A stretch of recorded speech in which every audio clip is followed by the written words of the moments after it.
नमस्कार, हिमाचल समाचार में आपका स्वागत है। आज के मुख्य समाचार।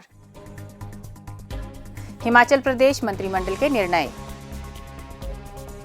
राजीव गांधी स्वरोजगार योजना के अंतर्गत 40% सब्सिडी के प्रावधान के साथ 1000 मौजूदा डीजल व पेट्रोल टैक्सियों को इलेक्ट्रिक टैक्सियों से बदलने के लिए आवश्यक अनुमति प्रदान। 1 अप्रैल 2025 से विशेष पुलिस अधिकारियों के मानदेय में 300 रुपये प्रतिमाह की वृद्धि को मंजूरी प्रदान। पुरुष अनुबंध कर्मचारियों को 15 दिन का पितृत्व अवकाश देने की अनुमति प्रदान।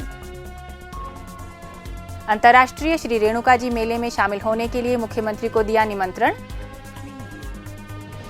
मुख्यमंत्री राहत कोष में अंशदान। और अब समाचार विस्तार से।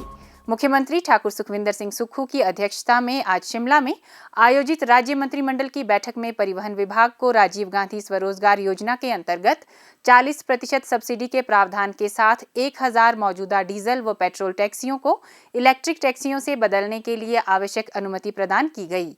मंत्रिमंडल ने 1 अप्रैल 2025 से विशेष पुलिस अधिकारियों के मानदेय में 300 रुपये प्रतिमाह की वृद्धि को मंजूरी प्रदान की। इससे राज्य के 510 विशेष पुलिस अधिकारी लाभान्वित होंगे। इसका लाभ गैर जनजातीय क्षेत्रों के 403 और जनजातीय क्षेत्रों के 107 अधिकारियों को मिलेगा। मंत्रिमंडल ने मुख्यमंत्री की घोषणा के अनुसार 1 अप्रैल 2025 से एसएमसी शिक्षकों, TGT, C and V, JBT, lecturer, DPE, IT computer शिक्षकों, मिड डे मील कार्यकर्ताओं और अंशकालिक जलवाहकों के मानदेय में 500 रुपये प्रतिमाह की वृद्धि को कार्योत्तर स्वीकृति प्रदान की।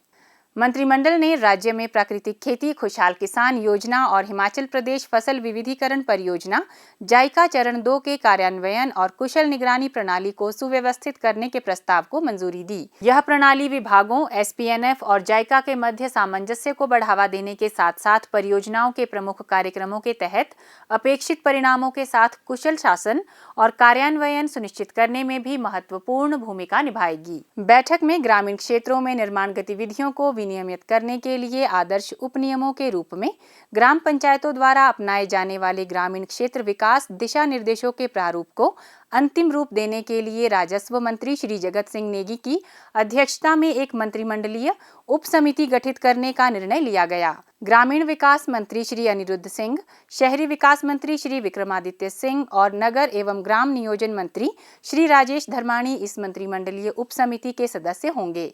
बैठक में राज्य सरकार के विभागों, बोर्डों, निगमों इत्यादि के अंतर्गत ग्रुप ए, बी, सी और डी के पदों व सेवाओं में नियुक्ति के लिए विचार हेतु योग्य मेधावी खिलाड़ियों की सूची में 19 खेलों को शामिल करने को मंजूरी दी गई। इन खेलों में baseball, para sports, rugby, triathlon, बधिर खेल, mallakhamb, kudo, motor sports, pencak silat, shooting ball, soft tennis, roll ball, ten pin bowling, रस्साकशी, तलवारबाजी, नेटबॉल, सेपक टकराव, वुशु और किक बॉक्सिंग शामिल है। मंत्रिमंडल ने डायरेक्टरेट ऑफ रिक्रूटमेंट के अंतर्गत कनिष्ठ कार्यालय सहायक आईटी के लिए एक अलग और विशिष्ट राज्य संवर्ग बनाने को मंजूरी दी, जिसके लिए पहले चरण में जॉब ट्रेनी के रूप में 300 पद सृजित किए जाएंगे।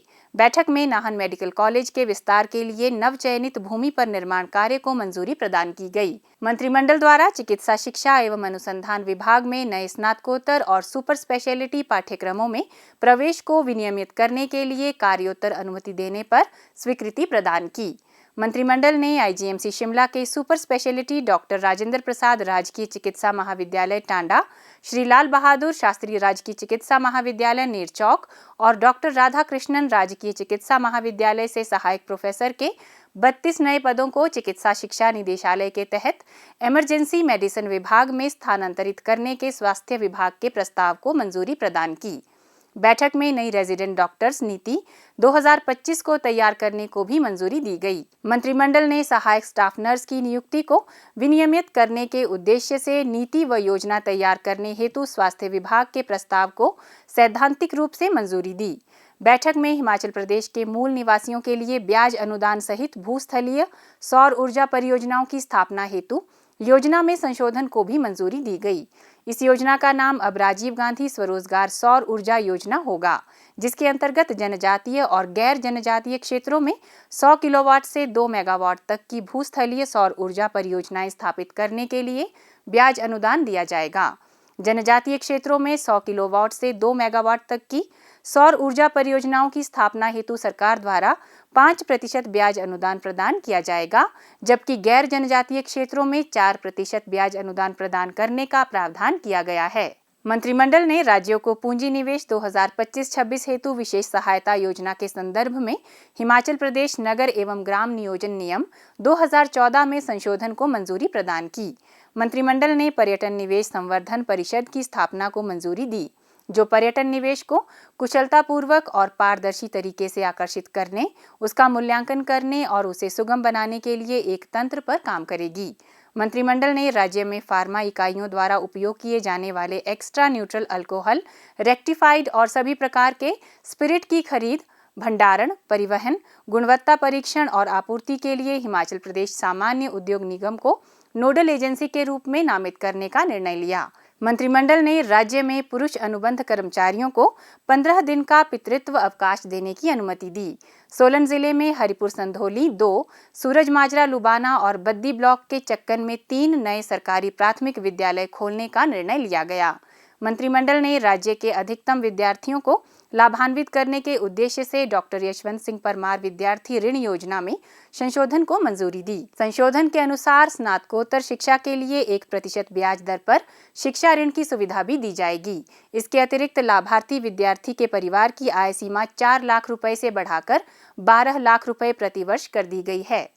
हिमाचल प्रदेश विधानसभा के उपाध्यक्ष श्री विनय कुमार ने आज शिमला में मुख्यमंत्री ठाकुर सुखविंदर सिंह सुक्खू को अंतर्राष्ट्रीय श्री रेणुका जी मेले में शामिल होने के लिए निमंत्रण दिया है। अंतर्राष्ट्रीय श्री रेणुका जी मेले का आयोजन जिला सिरमौर के श्री रेणुका जी में 31 अक्टूबर से 5 नवंबर 2025 तक किया जा रहा है। हिमाचल प्रदेश राज्य नागरिक आपूर्ति निगम के उपाध्यक्ष श्री विशाल चंब्याल ने मुख्यमंत्री ठाकुर सुखविंदर सिंह सुक्खू को निगम की ओर से 1 करोड़ रुपए का चेक भेंट किया। मुख्यमंत्री ने इस अंशदान के लिए आभार व्यक्त करते हुए कहा कि यह अंशदान पीड़ितों को राहत पहुंचाने में मील पत्थर साबित होगा। हिमाचल समाचार देखने के लिए सब्सक्राइब करें YouTube चैनल हिमाचल समाचार, लाइक करें Facebook page information and public relations department Himachal Pradesh और CMO हिमाचल, फॉलो करें X @DPRHP और CMO हिमाचल, फॉलो करें Instagram @DIPR हिमाचल और CMO हिमाचल, विजिट करें वेबसाइट www.himachalpr.gov.in। इस अंक में इतना ही, कल फिर होगी मुलाकात। दीजिए इजाजत, नमस्कार।